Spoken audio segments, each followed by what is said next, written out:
gentlemen, welcome to yet another episode of It's Me Speaking to You. I am, as always, your host, Mr. Jeffrey Wilson, coming to you live and always direct from the gateway to the West, St. Louis, Missouri. And today, folks, I have a very interesting guest on, man. I've been following this brother's progress on the old FaceBase, the good old social networking site, and he is doing very cool things, man. I have people on, and I love it when cool stuff happens to seemingly cool people. I don't really know him other than just seeing his progress on the Facebook and just kind of checking his history out. He is a former Clemson Tiger. He is also an entrepreneur and has a clothing line, which we're going to discuss. And he's also a quite busy and very successful actor, ladies and gentlemen. Coming straight from the ATL, Mr. Jock McKissic is joining us on the program. What's up, my friend? What's going on, man? How everybody doing? You good? I'm doing good, my man. I'm doing good. Every day above ground is a good day, isn't it? Yeah, you're right. Yeah, All man. right. I've been following this cat for a while, man. He's got a very cool clothing line. And like I said, he just seems like a very humble cat that is very appreciative to all of the blessings that have been festooned upon him. Like I say, he's got a clothing line. He's just been booking some pretty serious acting gigs, which I'm going to ask him about. But before we get into any of that, like I said in the beginning, you are a former Clemson Tiger, man. And the Tigers obviously doing monster things this year as they're about to go to the Orange Bowl and face the Oklahoma Sooners. One of the coolest things, man, I've seen in college football, and I don't know if you guys did this every home game or whatever it was, but that whole bus ride you guys do, man, and that whole bounce down that hill. Tell me about that, man. How jacked do you guys get during that whole thing? Yeah, we definitely do it every game, and it's one of a kind. Nobody else has anything like that in college football. We basically, take the buses from the locker room around to the top of the hill at the stadium and rub Howard's Rock, which is the actual rock from Death Valley. And, we come down the hill. First of all, we stand up there for about 25 seconds. And then, the crowd's going crazy. They let off the cannon, and we run down the hill. Everybody's pretty familiar with it now. The more success we have, the more they kind of publicize it. So. Right. Yeah, definitely a cool experience, man. It's crazy seeing 85,000 cheering while you're on top of that hill. Going nuts, man. Going nuts. Well, I tell you what, man, when I see that, man, you guys get down that hill and get so much speed, and you guys are so jacked, and there's some point where some of you guys do a jump, and you get seemingly 20, 30 feet of air. Aren't you guys worried about coming down, blowing your, you know what I mean? Has anybody gotten hurt doing that? Yeah, a couple people have got hurt. I remember my freshman year, one of our punters jumped on the hill and broke his leg. Oh, man. Yeah, when I see that, I'm like, man, done. That's a serious, man. When you get that thing at the right spot with the speed and momentum, you get some air, man. You need almost a pad to land that, Yeah. I mean, you have an occasional faller, pretty much every game somebody's fishing fall, but so it's rare that somebody really gets hurt. Right. But yeah, man, that's a serious interest you guys got going on. That's definitely something that has to get you guys jacked up. So what was that like, man, playing for the Tigers? And obviously you got your Tigers coming up for the bowl game. Tell me about what that was playing for the Tigers. Oh man, it was great, man. I'm originally from Opelika, Alabama, a small town. So coming out of high school, I was highly recruited in my final 5. It was between Alabama, Auburn, Clemson, NC State, and Southern Miss, because Southern Miss wanted me to play basketball as well. But I just took my visit to Clemson, man, and it was just like home, man. Nobody was, negative or, I would say, cliquish on the team. Everybody pretty much was, a family, one big family, and that's what I was used to coming from my high school team. So, it definitely stuck out, and, Clemson's coaching staff really stayed on me and recruited me hard, like, the entire time.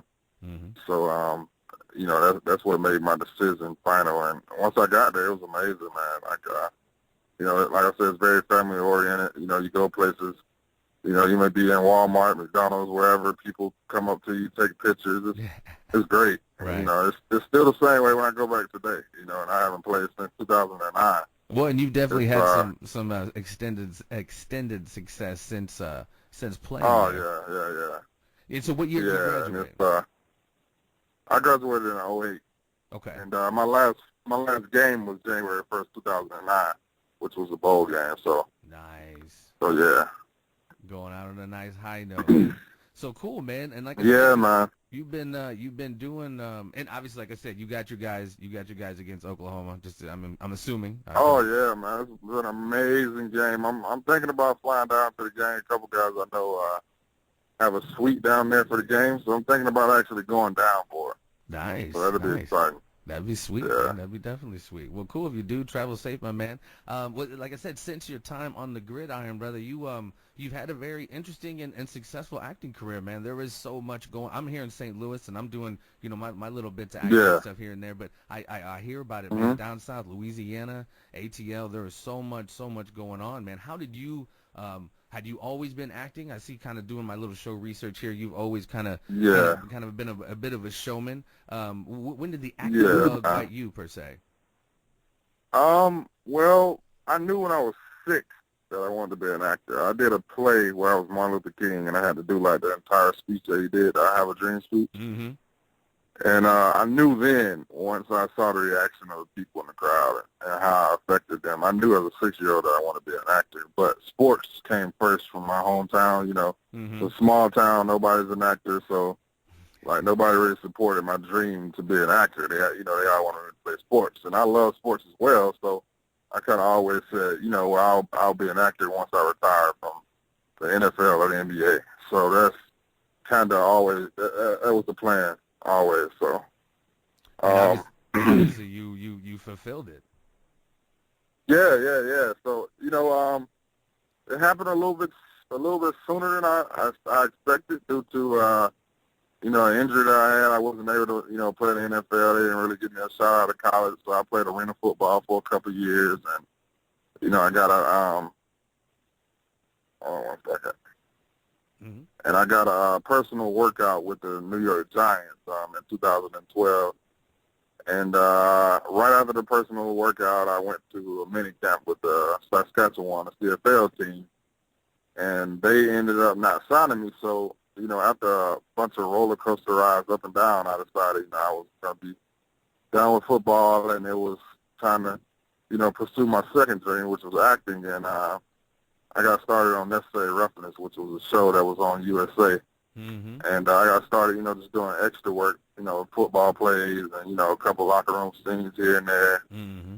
And met some very interesting, successful people on that show that turned out to be somewhat of mentors, like Mekhi Brooks, who was the main actor in that, and also Greg Allen Williams, who's still my mentor. He's a very successful actor.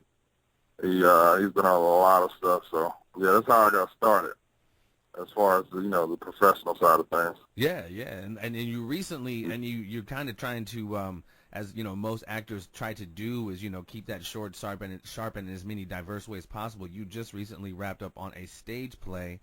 Tell me about that a little bit. Yeah. It was a production called God.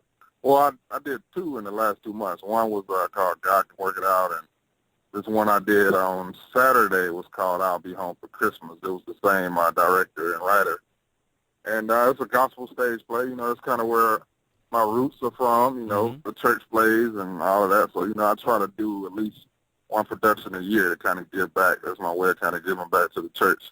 Right. And, I also, I write as well. So I'm kind of tackling this thing from every angle. Well, yeah, I mean, I didn't mean to pigeonhole you from the beginning. Like I said, you're an actor, former football player, entrepreneur, and producer. You definitely, you're staying busy, and that doesn't quite lead us to your clothing line yet, but that does lead us to kind of to your mantra of elevate your grind, which is, an awesome line, quite frankly, and I speak it and think it often, man, because it's definitely what's required, man. You can't stay complacent. You got to keep it moving, and you definitely have, man.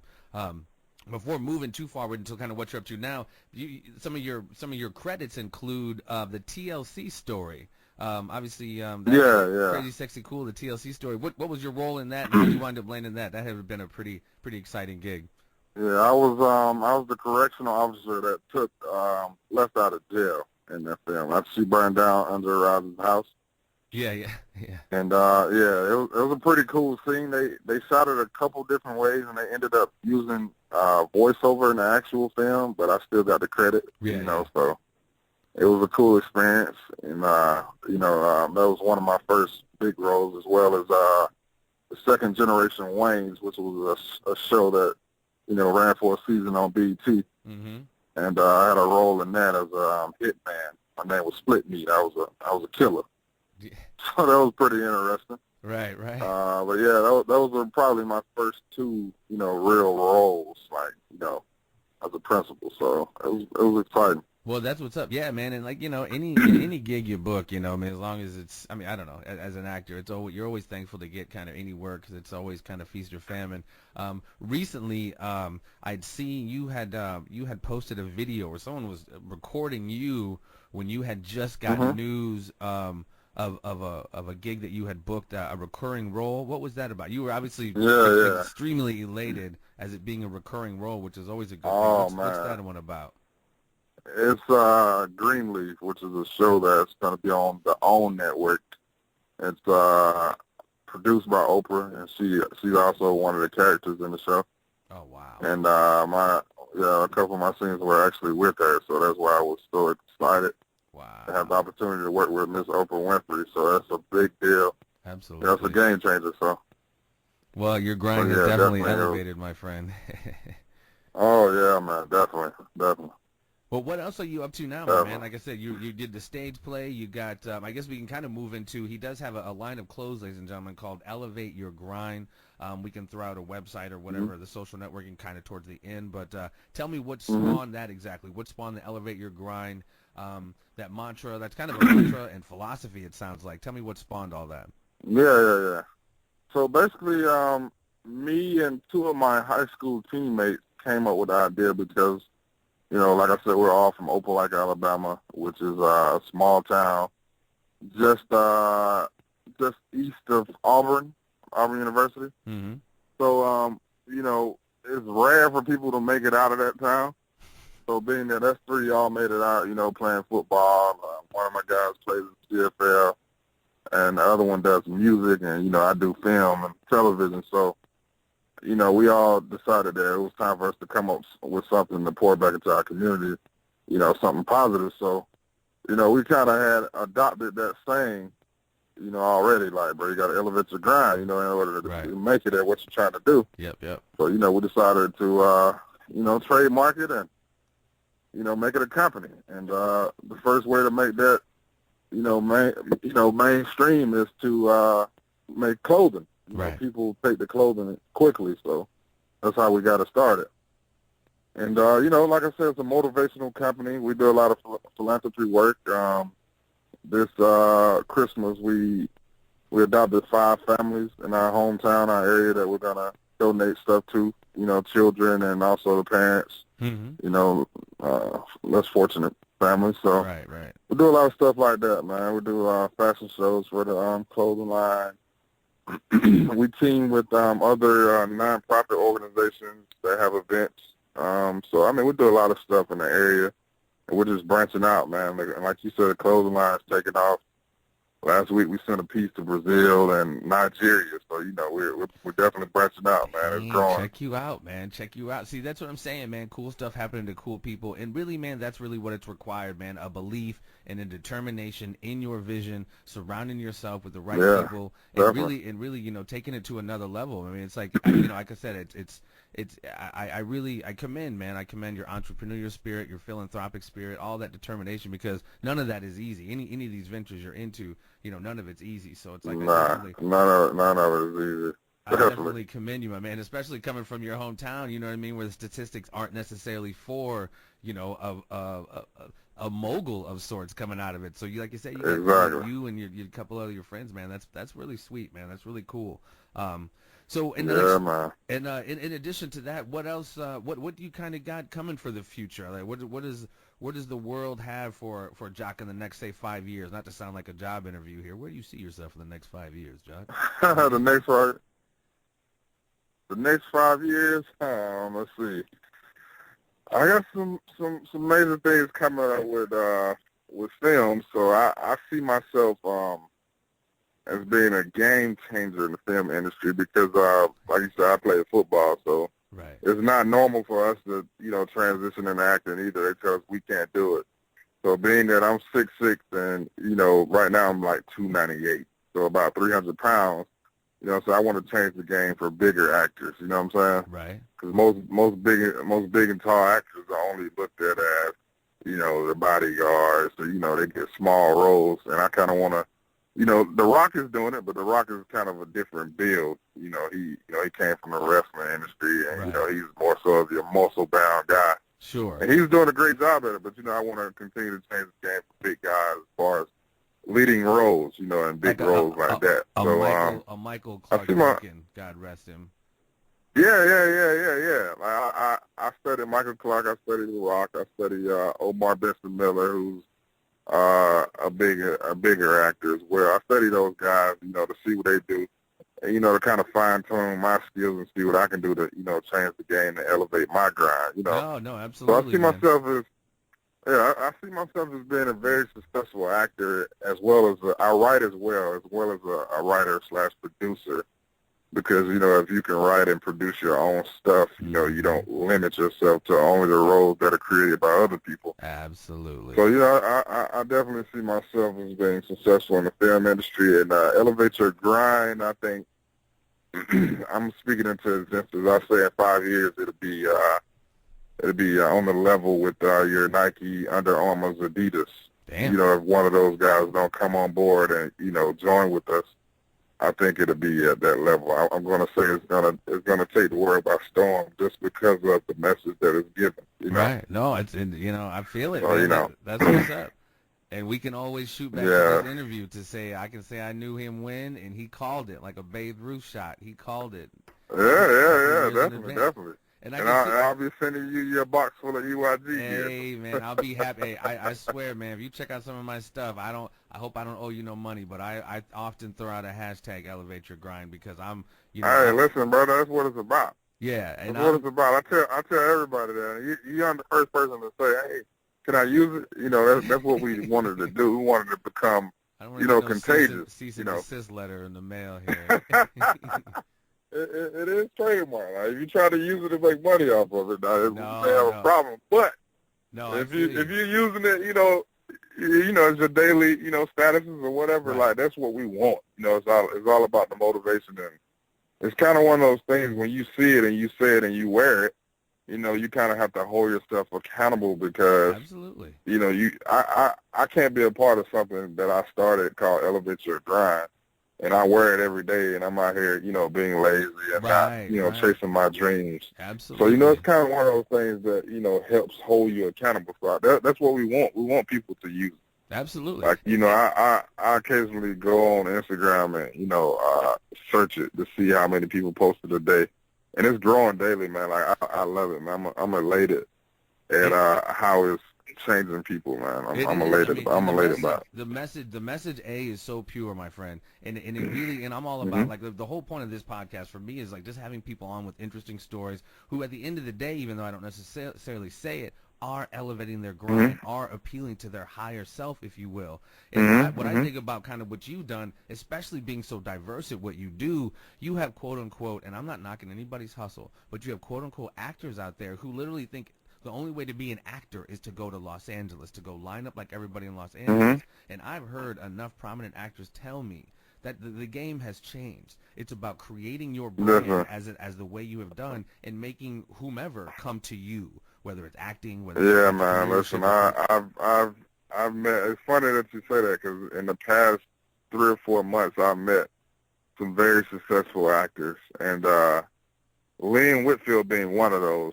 She's actually in Greenleaf, the show that I booked with Oprah. She's actually one of the main characters in that show, and I held a conversation with her a couple of days ago.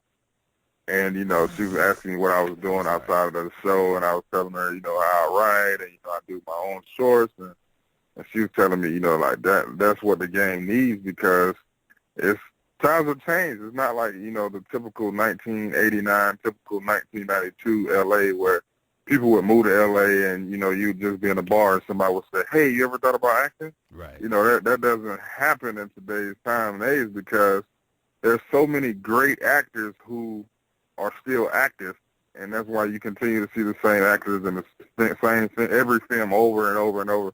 because they're active and they're great, so if there's not a need for new actors, producers and directors don't feel the need to go and find them. Right. Unless you do something to stand out, like creating your own material and, absolutely, just grinding every way possible to make people notice you. I say I won't grind until I won't have to introduce myself. So they know, hey, that's Jock McKissic. That's my goal. From every angle, whether it's EYZ, acting, writing, philanthropy, motivational speaking, everything I do. I want to get to that level so I can pour back into the community. Because at the end of the day, that's what it's all about. Building yourself to a high enough level where you can reach out to people and they listen. Right. Or give jobs. Yeah. You know what I mean? Set up a production exactly. To be able to give jobs. To be able to get back in that way. Exactly. Yeah, that's dope, man. That's dope. And I mean, just literally, bro, just watching from the outside. And I mean, I've been peeping you out, I don't know, probably for a few months now, not in any kind of stalking standpoint, but just, we got a few mutual friends that are doing work down there. So it's just cool to see, just knowing so much that's going down in the A, but just seeing people who are really not just tapping into it, but like good people tapping into it, man, and who are doing good stuff with quote unquote success, man. So I wish you all the continued success in the world, my man. Yeah, man, I appreciate it, man. I appreciate you reaching out too, man. Yeah, no, absolutely, man, absolutely. Because like at the end of the day, like I said, it's like not only is it just about kind of creating your brand, but for kind of what I'm doing.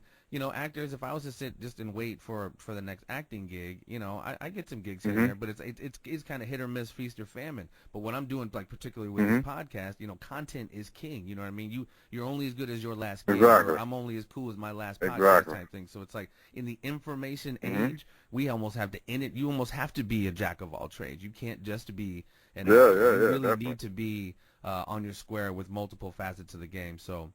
It's cool to see you locking it down, man. It's great. I'm sorry. I love the fact that you're doing the podcast, man. It's great because so many people, have a knack for, dealing with people and talking to people and, gathering information, but they're not using it. You know what I'm saying? And I love to see the fact that you're doing it. Like, and I'm trying. One of my favorite quotes is, you say what now? No, go ahead. One of your favorite quotes. You trying out of what?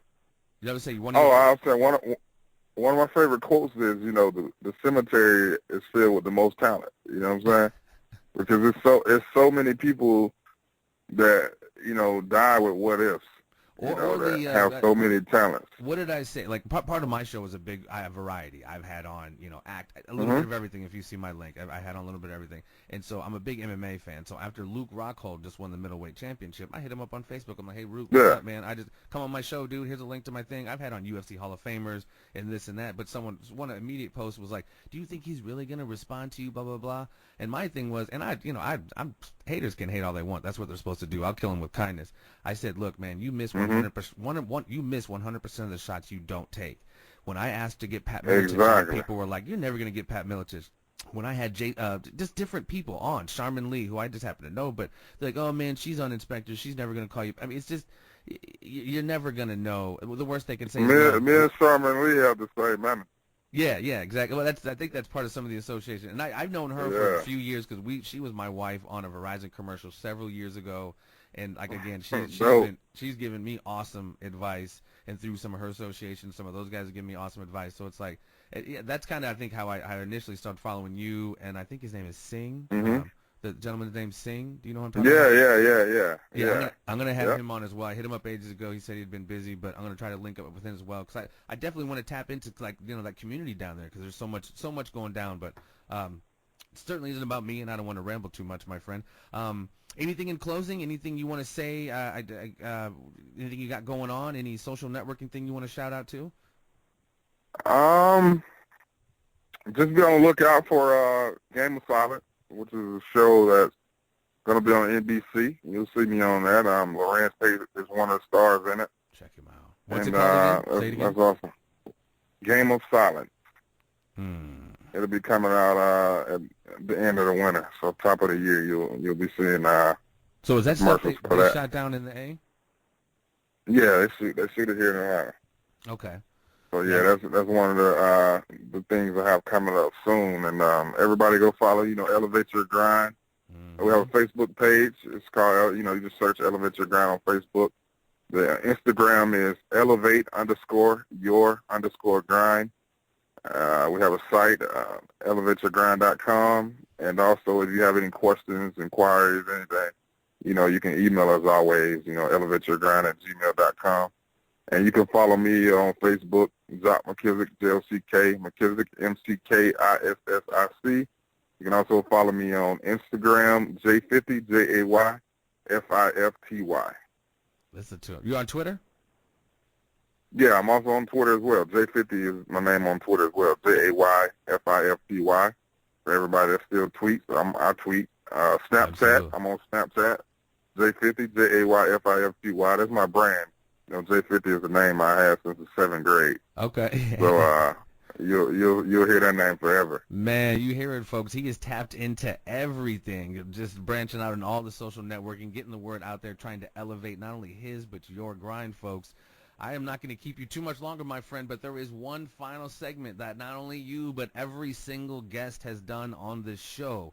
It is called the Conspiracy Triangle of Doom.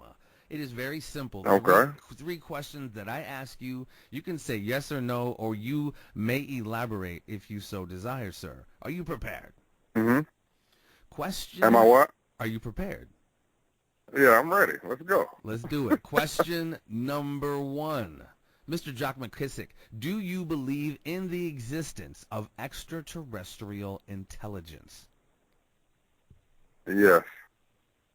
A very simple and solid, firm yes from Mr. McKissic. Question number 2, sir. Do you follow the narrative, or do you believe in the official story of the events of November 22nd, 1963, this being Lee Harvey Oswald firing 3 shots from the Texas School Book Depository, killing President Kennedy and wounding Governor Connolly? Yes, I've seen a couple of documentaries, and I don't know how I feel about that one. He's on the fence. You don't have to say definitively yes or no. Yeah, you can be on the fence. That's all right. I don't know. I don't know if I believe it or not. All right, he's on the fence. Doesn't want to say definitively. Quite. That's good. That's good. All right. Question number 3, my friend, and I will let you slide.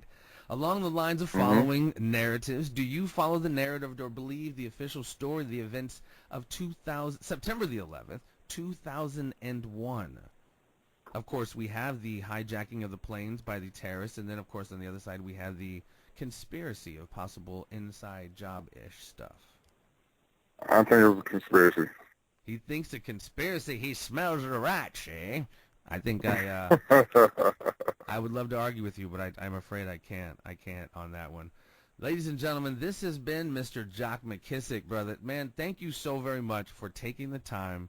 Continued success, my friend. You're a humble cat, and when I saw that video of you getting that gig, I'm sure that was real emotion, because that's you seem like a human being who really appreciates the blessings that are being festooned upon you, my friend. Yeah. I hope they continue, and I hope you come back again sometime, man. We'll talk about some of your other successes, man. Like I said, you're writing. We'll chat about what you got coming on, because I know you got some cool stuff in the wings, brother. Oh yeah, man. I appreciate you having me, man, and I appreciate you, doing what you've been called to do, brother, and not being scared or nervous to reach out, because for that you'll be rewarded, man. I appreciate you reaching out to me. I'll definitely be on, man, just anytime, man. If Absolutely. You ever see anybody that I'm connected with, or you think I may know that you want to have on the show, hey, feel free, brother. I will. I and got when you. I see you on your shows, I will definitely spread the word, man, because like I said, I love it when good stuff happens to good people, my man.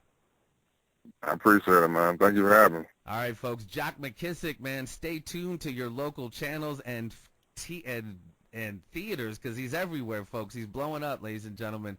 Take care, sir. Stay tuned, ladies and gentlemen, for more It's Me Speaking to You. Thank you for listening to It's Me Speaking to You. Please spread the word and subscribe to the YouTube channel, and stay tuned for more conversations with a variety of guests on a variety of subjects.